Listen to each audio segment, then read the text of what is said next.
आज आम्ही तुम्हाला ज्या कलाकाराबद्दल सांगणार आहोत त्यांनी खऱ्या अर्थाने मराठी रंगभूमी गाजवली। त्यांनी अवघ्या 40 वर्षाच्या आयुष्यात अनेक नाटकांमध्ये अजरामर भूमिका केल्या। ते कलाकार म्हणजे आपल्या जबरदस्त अभिनयाने मराठी रंगभूमी गाजवणारे सतीश दुभाषी। मराठी रंगभूमीचे हे दुर्दैव की सतीश दुभाषी यांना अवघे 40 वर्षांचे आयुष्य लाभले, पण त्यांनी आपल्या अल्पशा काळात रंगभूमीवर काम केले ते आजही लोकांच्या लक्षात राहिले।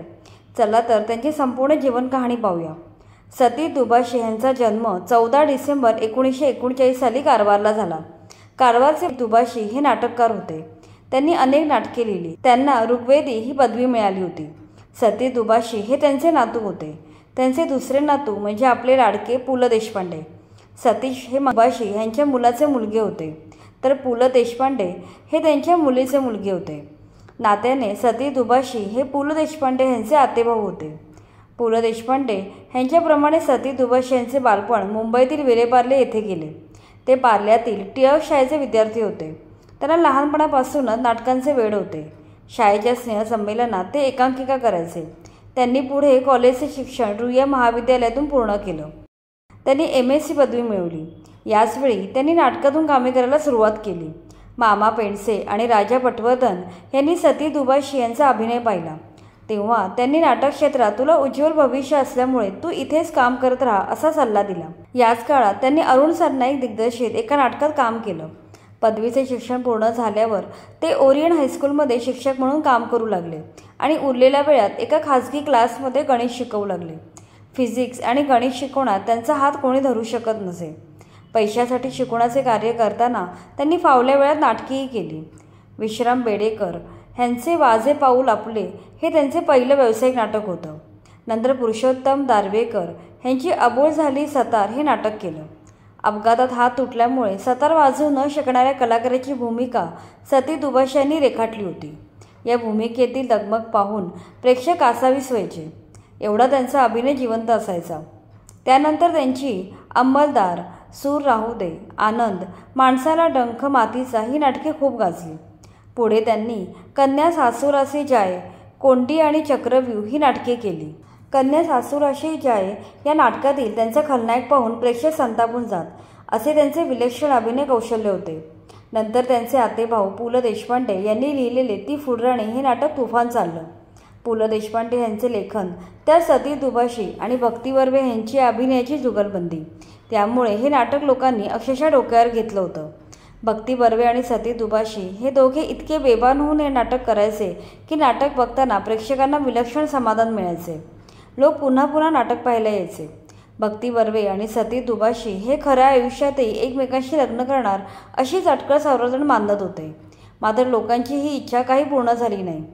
त्या काळी ती फुलराणी या नाटकाने अख्खा महाराष्ट्र गाजवला होता, त्यामुळे त्यांना इतर नाटकांकडे वळायला वेळ मिळाला नाही।